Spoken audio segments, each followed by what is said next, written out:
नमस्कार। आज दुपारी संजय राऊत यांनी एक पत्रकार परिषद घेतली। या पत्रकार परिषदेमध्ये बोलताना संजय राऊत यांनी असं म्हटलं आहे की वंचित बहुजन आघाडी ही आमच्यासोबत असायला हवी होती। त्याचबरोबर वंचित बहुजन आघाडीला आम्ही 4 जागा देऊ केलेल्या होत्या।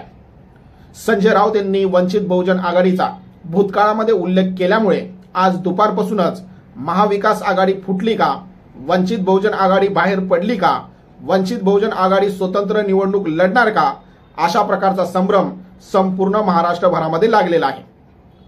वंचित बहुजन आघाडी आणि महाविकास आघाडी या दोघांची ताकद किती आहे, त्याचप्रमाणे वंचित बहुजन आघाडी जर बाहेर पडली तर महाविकास आघाडीला आणि वंचित बहुजन आघाडीला किती फटका बसू शकतो।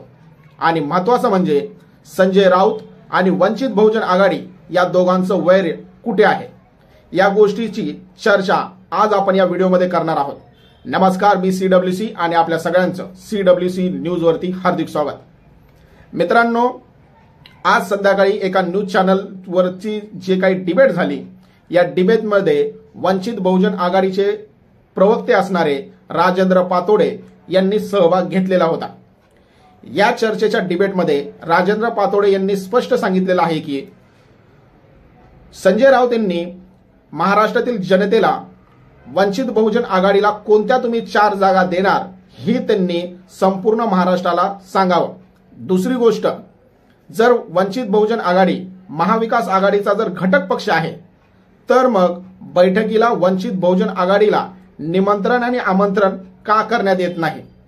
महाविकास आघाडीच्या बैठकीमध्ये काय आणि कोणत्या प्रकारचे निर्णय घेतले जातात याची माहिती वंचित बहुजन आघाडीला का देण्यात येत नाही। महत्त्वाचं म्हणजे महाविकास आघाडीमधून वंचित बहुजन आघाडी बाहेर पडलेली नाही, म्हणून महाविकास आघाडी फुटलेली नाही, अशा प्रकारचा स्पष्ट उल्लेख राजेंद्र पातोडे यांनी आजच्या संध्याकाळच्या टीव्ही चॅनलच्या डिबेटमध्ये सांगितलेला आहे। महाविकास आघाडी याच्यामधून जर वंचित बहुजन आघाडी जर बाहेर पडली तर याचा तोटा सगळ्यात जास्त कुणाला होणार आहे। 2019च्या लोकसभा निवडणुकीमध्ये वंचित बहुजन आघाडी आणि MIM त्याचप्रमाणे OBC मधील छोट्या छोट्या जातींचे पक्ष आणि संघटना यांची मिळून वंचित बहुजन आघाडी स्थापन झालेली होती। 2019च्या लोकसभा निवडणुकीमध्ये वंचित बहुजन आघाडीने साधारणपणे 7% एवढी मते प्राप्त केलेली होती, तर MIMचा एक उमेदवार औरंगाबाद या ठिकाणातून निवडून आलेला होता। वंचित बहुजन आघाडीच्या उमेदवाराने साधारणपणे 13 लोकसभेच्या जागेंवरती क्रमांक 3 चे काही ठिकाणी 1.5 लाखांच्या वरती देखील मतदान प्राप्त केलेलं होतं। याच्यामध्ये सांगली या मतदारसंघामध्ये 3 लाखांच्या आसपास, त्याचप्रमाणे अकोल्यामध्ये 2,70,000, सोलापूरमध्ये 1,70,000, नांदेडमध्ये देखील 1,70,000, त्याचप्रमाणे परभणी, हातकणंगले, कोल्हापूर, नाशिक या ठिकाणातील मतदारसंघावरती वंचित बहुजन आघाडीने अत्यंत 10 ते 12% वोट शेअरिंग प्राप्त केलेली होती। विदर्भामध्ये जर पाहिलं तर या विदर्भामधील चंद्रपूर, त्याचप्रमाणे अन्य काही 2-3 जागेंवरती वंचित बहुजन आघाडीने चांगल्या प्रकारची मतं प्राप्त केलेली होती। पुढील 6 महिन्यामध्ये वंचित बहुजन आघाडी फुटली।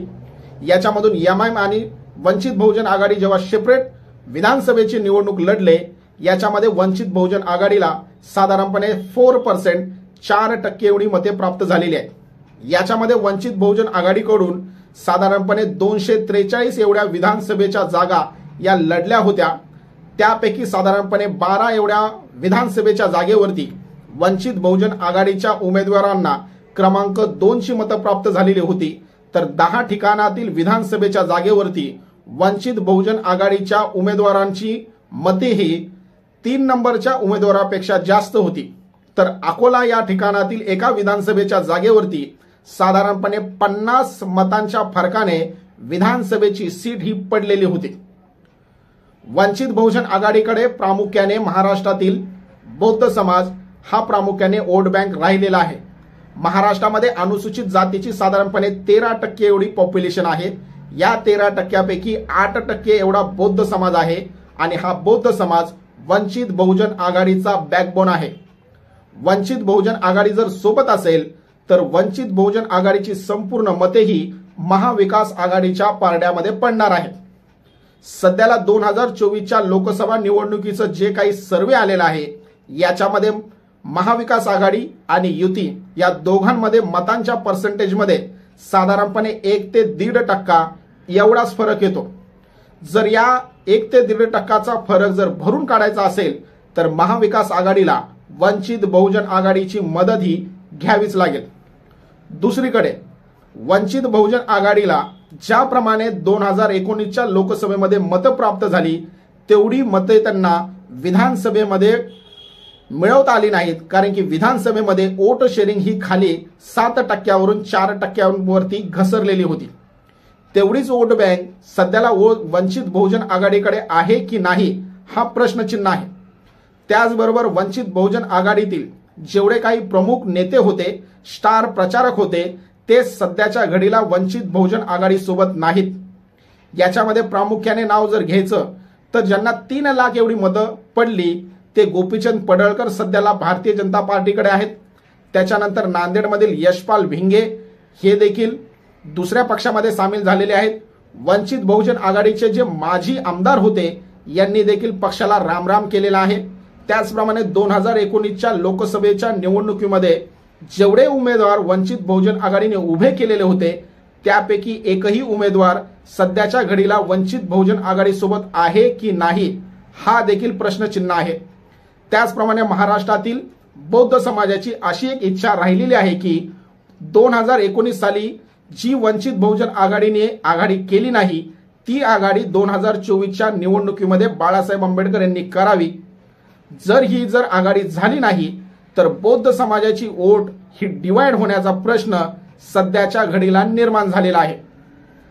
2019च्या विधानसभेच्या निवडणुकीमध्ये ज्या प्रकारची वोट पर्सेंटेज ही वंचित बहुजन आघाडीची घसरलेली होती त्याच्यावरतीच लक्ष ठेवून दोघांनाही एकमेकांची गरज आहे हेच याच्यामधून साबित होतं।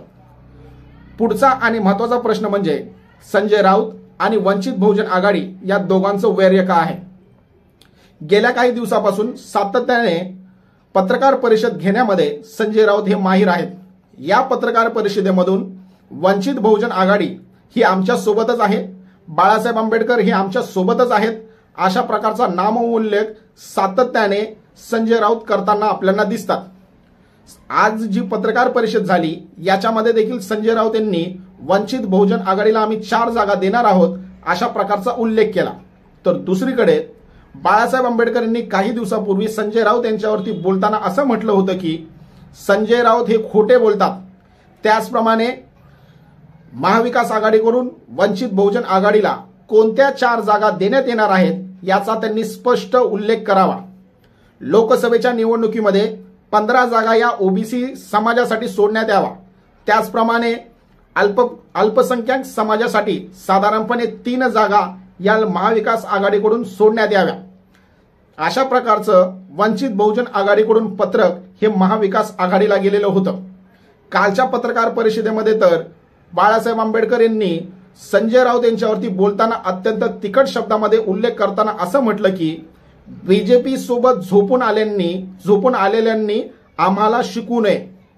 अशा प्रकारे संजय राऊत आणि वंचित बहुजन आघाडीचं वैर आहे। दुसरीकडे महाराष्ट्रातील जनतेला किंवा जनतेची महाविकास आघाडीमधून वंचित बहुजन आघाडी बाहेर पडावी असं मुळातच वाटत नाही। वंचित बहुजन आघाडी हा महाविकास आघाडीचाच घटक पक्ष राहावा अशी संपूर्ण महाराष्ट्रातील जनतेची इच्छा आहे।